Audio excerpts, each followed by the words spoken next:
अस्सलामुअलैकुम। कैसे हैं आप सब? खैरियत से हैं? बहुत अच्छी बात है।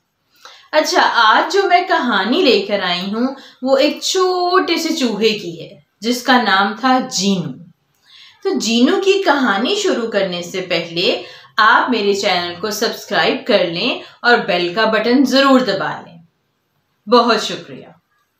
अब आते हैं जीनू की कहानी की तरफ कि जीनू की कहानी में हो क्या रहा है। जीनू एक छोटा सा चूहा था, बहुत सुस्त, बहुत काहिल था। हर वक्त बैठे रहना, कभी यहाँ बैठ जाओ, कभी वहां बैठ जाओ। और इसके ऊपर मजीद गलत आदत क्या थी कि बहुत ज्यादा पेटू था। हर वक्त खाते रहना, हर वक्त खाते रहना। उसकी इस आदत की वजह से उसके अम्मी अब्बा भी बहुत परेशान थे कि इसका क्या करें।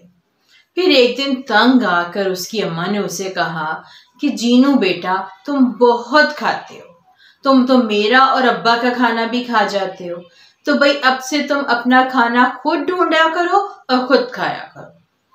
जीनू ने सारी बात सुनी, बड़ा उदास सा हो गया कि अम्मा ने ऐसे कैसे कह दिया, लेकिन अम्मा तो कह चुकी थी। उसने कहा कोई मसला नहीं, मैं जाऊंगा और खुद ही अपना खाना ढूंढूंगा, खुद ही खाऊंगा और अपनी मर्जी करूंगा। लेकिन जब वो खाना ढूंढने जाने लगा तो अम्मा ने उसको एक हिदायत दी, एक नसीहत दी। उन्होंने कहा लालच में आके हर किसी की बात ना मानने लग जाना और लालच में आके कोई गलत कदम मत उठा लेना, क्योंकि अम्मा को पता था खाने का लालच देख के कोई भी इसको गलत मशवरा दे सकता है। जीनू ने कहा हाँ ठीक है अम्मा, मैं मुझे समझ आ गई, और जीनू साहब निकल गए। अभी थोड़ी ही दूर गए थे तो वहां पर एक गेहूं का दाना पड़ा हुआ था। जीनू ने जल्दी से उठा के उसे खा लिया। अब जब उसने उसको खा लिया तो खरगोश मियाँ देख रहे थे। खरगोश ने उसे कहा ओ जीनू भाई, इतने से गेहूं के दाने पे खुश हो गए, भाई आगे जाओ, आगे तुम्हें गेहूं की बाली मिलेगी। जीनू ने सोचा बाली, वो भी गेहूं की, ये तो बहुत ही अच्छी बात है। अब वो भागा भागा भागा गया और उसने देखा कि उसे वहां पे वाकई में गेहूं की बाली मिल गई। अब वो बड़ा खुश हुआ, खुशी से नाचना उछलना कूदना शुरू हो गया और गेहूं की बाली खाने लग गया। वहां पे उसको गुलहरी देख रही थी। गुलहरी हंसने लगी तो उसने कहा तुम क्यों हंस रही हो? उसने कहा मियाँ, तुम एक गेहूं की बाली पे खुश हो गए हो, थोड़ी मेहनत करो, थोड़ा आगे जाओ, तुम्हें पूरा दरख्त मिलेगा। उसने कहा ऐसी बात है? वो भागा भागा गया और उसने देखा ठीक है, ये तो अच्छी बात है, अगर मुझे दरख्त मिल जाएगा, एक बाली से तो मेरा पेट भी नहीं भरना था। आगे चला गया। जब आगे गया तो उसने देखा वाकई में वहां पे गेहूं का दरख्त गिरा हुआ पड़ा था। हर तरफ बालियां ही बालियां, हर तरफ गेहूं की बालियां। वो तो जी अब तो जीनू साहब की तो वो तो खुशी से फूले नहीं समा रहे थे कि इतना ही तो मैं पूरे दिन खाता रहूंगा, खत्म नहीं होगी। कि वहां से आ गया बंदर। बंदर ने कहा मियाँ, इतने से दरख्त पे खुश हो रहे हो, ये तो आज ही खत्म हो जाएगा। जीनू ने कहा बड़े मियाँ क्या मतलब? अगर ये दरख्त पे खुश नहीं हूं तो तुम्हारा क्या मतलब है, फिर मुझे क्या करना चाहिए?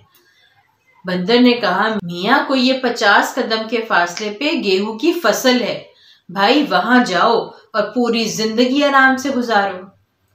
अब जीनू थक तो बहुत गया था और पेटू था, उसे भूख भी बड़ी लग रही थी, लेकिन उसने सोचा कि बंदर कह रहा है 50 कदम के फासले पे तो मैं चला ही जाता हूँ। अब वो जल्दी से गया और 50 कदम के फासले पे वाकई में उसे वहां पे गेहूं की फसल नजर आ गई। अब तो जीनू साहब उस फसल पे टूट पड़े और कभी इधर से खा रहे हैं, कभी उधर से खा रहे हैं, कभी उधर से खा रहे हैं। खाते खाते अब पेट भी भर गया, नींद भी आने लगी। तो तब देखा कि कोई बड़ी बड़ी 2 आंखें उसको गौर से देख रही हैं। एकदम परेशान हो गया कि ये क्या है। तो देखा एक काला सा सांप बिल्कुल उस पे हमला करने के लिए तैयार बैठा था और बड़े गुस्से से उसे देख रहा था। जीनू ने कहा मारे गए, अब खाना भी इतना खा लिया है कि भाग नहीं सकता हूं और मेरे सर पे तो मौत खड़ी हुई है। अब उसने कहा भागा तो मुझसे जाना नहीं है और कर मैं कुछ सकता नहीं इतने बड़े सांप के मुकाबले में। तो उसने जल्दी से अपनी आंखें बंद करके बैठ गया। लेकिन फिर क्या हुआ कि उसे एक जोर से लड़ाई की आवाज आई। उसने गौर से देखा, आंखें खोली तो एक न्योले ने सांप पे हमला कर दिया। अब वो दोनों आपस में लड़ने लग गए। जीनू ने देखा, उसने कहा अच्छा ये तो लड़ाई में मसरूफ लग रहे हैं। उसने कहा ये बड़ा अच्छा वक्त है, मैं जल्दी से जान बचा के निकल जाता हूँ। और फिर वो वहां से जो भागा, और जब वो भाग रहा था तो तब उसे अम्मा की बात याद आई जो उसने ऐसे ही उड़ा दी थी कि हाँ अम्मा मुझे समझ आ गई। अम्मा ने कहा था किसी की बात में नहीं आना और लालच नहीं करना। और ये सब कुछ क्यों हुआ जीनू के साथ? क्योंकि उसने लालच किया था। तो अब तो जीनू ने तौबा कर ली कि आइंदा मैं लालच नहीं करूंगा और बस उतना ही खाना खाऊंगा जितना मुझे चाहिए है और फजूल में खाना नहीं खाता रहूंगा। और ये कह के वो अपने घर पहुंचा। उसने अम्मा को सारी बात भी सुनाई और बताया कि अम्मा आइंदा से मैं आपकी बात गौर से सुनूंगा और उस पर अमल भी करूंगा। तो बच्चों हमें भी चाहिए कि एक तो हम लालच ना करें और दूसरा आपकी अम्मी जो भी बात कहें उसे गौर से सुने और वो आपके भले के लिए कह रही हैं इस बात को समझते हुए उनकी बात पे अमल भी करें। आपको मेरी कहानी कैसी लगी मुझे कमेंट्स में जरूर बताएं।